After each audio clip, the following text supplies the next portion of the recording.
Yo guys, what's going on, and welcome back to another video. Today I'm back with yet another league race. It is Psgl F6 round number 8 at the Malaysian Grand Prix.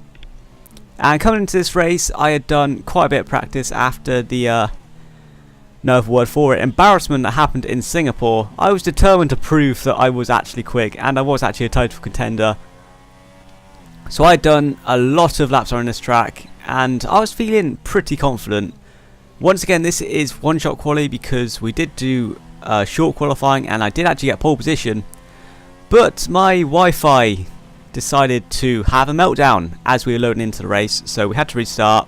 Which means I lost my pole position, and so I'm not going to lie, I was very pissed off. So this is my quickest lap, obviously, and it was an okay lap. I sort of did what I did in Italy. I didn't want to push the car too much, I just wanted to get a clean lap and not cut any corners. Because obviously, if I cut the corners, I'd be at the back of the grid, and if I just kept it clean, I could be quite comfortably top 5.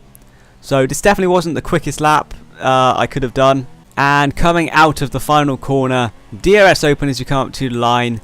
We are going to qualify in P4. We lose out our pole position, but yeah, we do qualify P4. Mr. Stim takes pole position, followed by Car World, Ash Best in 3rd, and we are in 4th place. So I was a little bit annoyed at that, but as you can see, the race start is in heavy rain conditions, and I was actually going to dry up for the race, so we will finish on the dry tyres.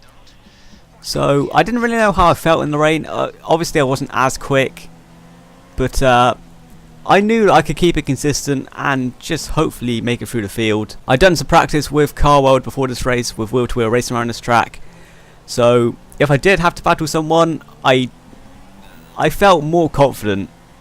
But as you can see, Ashbest ahead of me.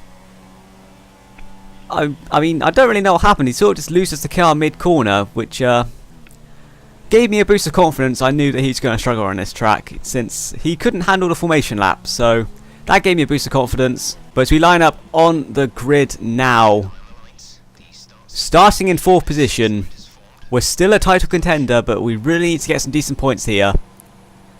It's race time.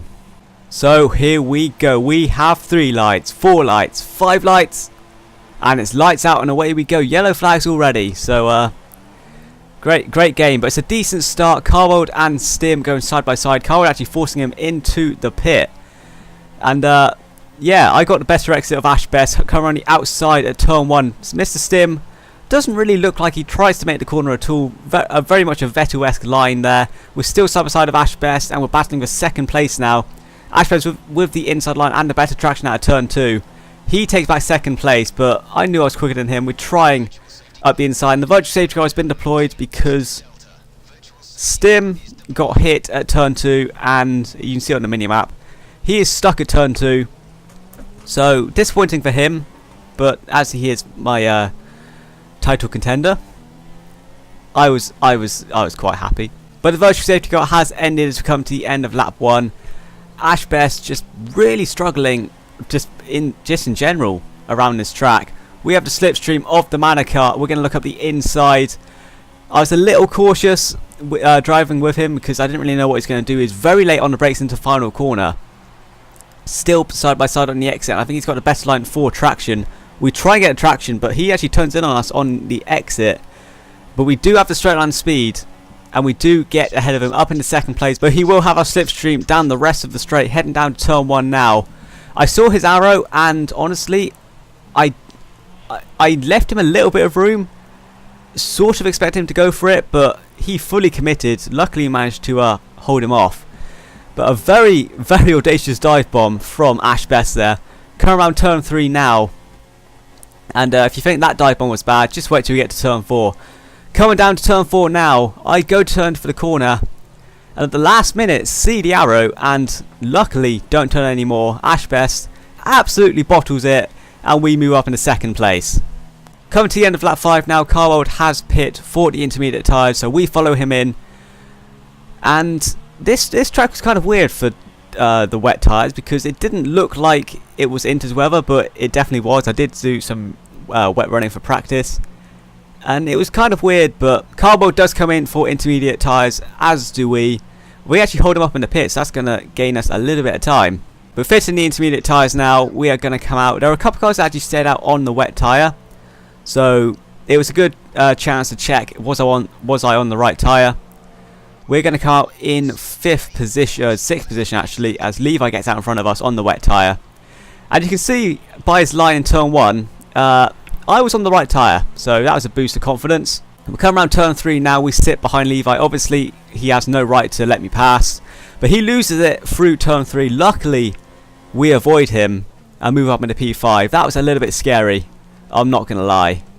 We're coming to the end of lap 6. All the other cars have pit, or we've got past them. We're going to move back up into second place. Carbold has pulled a slight lead, and I knew he was quicker than me at this track. This really wasn't one of my favourite tracks, especially in the wet. However, on lap 14, his tyre wear was going, so I was catching him very quickly. We're going to try on the outside at the final corner. Are we going to make an absolutely brilliant move around the outside of the Red Bull? We try and go on the outside, run a little bit wide, and he actually very aggressively forces us wide. I knew he was going to do that since, as I said, I had practice with him, so I knew what defensive moves he would pull. But coming down to turn 1 now, you can see just how more confident we are on the brakes. He was really struggling for tyre wear, the same as in Italy. He was just not good at saving his tyres, so that allowed me to close up, I think it was about 6 to 7 seconds in about 3 laps. I was really closing the gap. But overtaking in the wet against Carworld was another thing.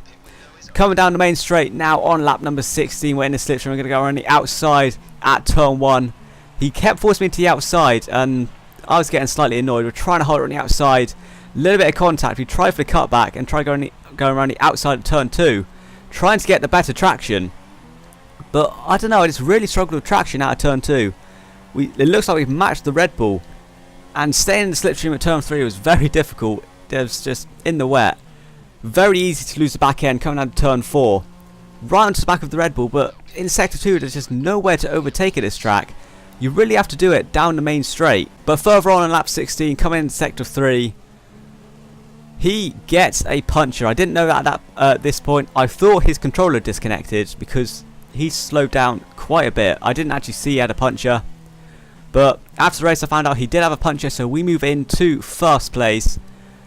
Which is disappointing because that was looking like a really good fight. But once again, the way he drives the car, his tyre wear, loses him this race. And I knew I could take these tyres further than the game was telling me. The rain was going to stop in a couple laps, and that's exactly how long I took them. Car on to lap 18, I'm going to pit for the hard tyre just so I can make it to the end. I knew I could make the mediums last long, but if I pit for the hards, I knew I could push to the end and not have to worry about tyre wear. We're coming to the pit now, fitting the hard tyre. There is a little bit of water on track, but there was a dry line. And yeah, we're going to come out in P2 behind Ranger. Coming into turn 1 now. And that is a sign that I've made a mistake. I've pit too early on the hard tyres, and I was really struggling in sector 1 and sector 2. And throughout this lap, Ranger was pulling a gap on me, so I was a little worried. I knew I was going to lose a bit of time to the cars behind me. I did have a big gap, but I knew I was going to lose a lot of time running wide at turn 4. But luckily the rain didn't stay for too long. Coming on to lap 21, the dry tyres are finally coming to the optimal use, and Ranger actually stays out on the intermediate tyre, which really wasn't the right decision, as I proved him wrong there, setting the fastest lap, and the next lap setting another fastest lap. You can see the cars behind me are on the medium tyre, so they will be able to make it to the end. They did stay out a couple laps longer than me. But that was a really good battle for fastest lap. Constantly, everyone putting in fast laps. Obviously, the track is going to get faster. But it was quite a good battle between myself, Stim, and Carworld for the fastest lap. Which kind of gave me something to do, because at this point, I was about 30 seconds ahead of second place. Coming on to the back of Levi, obviously lapping him. We go into his slipstream, and I don't think he accelerated out of that corner, narrowly missing his rear. And if I lost my wheel to him, I'd be very pissed off, but luckily I didn't. Come around the final corner on the final lap. We're going to win the Malaysian Grand Prix. We DNF'd in Singapore, we lost the win there, but we take the win in Malaysia. Once again, this race was decided by tyre wear and the fact that Carworld couldn't hold on to his tyres. Here is the race classifications. We win the race. Lars comes home in second, and there you can see Carworld really hurting after that loss. He comes home in 3rd place. Ash comes home in 4th with Ranger in 5th place. Mr. Stim comes home in a disappointing 6th place, but I gained a lot of points on him in the championship, and this title fight is well and truly on. The new driver, Banana Josh, on his debut, finishes in 7th place. Sojberg comes home in 8th, Levi 9th, and Daewoo takes the final point at the Malaysian Grand Prix. And here is the Drivers' World Championship. After that race, Mr. Stim still in the lead, but I am chasing him down, moving up to 3rd place on 36 points. And with 5 races left in this season, 80 points are still available, so there's still a big chance I can win this championship. I feel confident as long as I don't bottle it in the next race, which is Japan. I am feeling very confident that I could mount a charge on Mr. Stim. But that is going to be it for this video, guys. If you did enjoy, remember to smash the like button and subscribe if you're new on here. Thank you guys for watching, and see ya!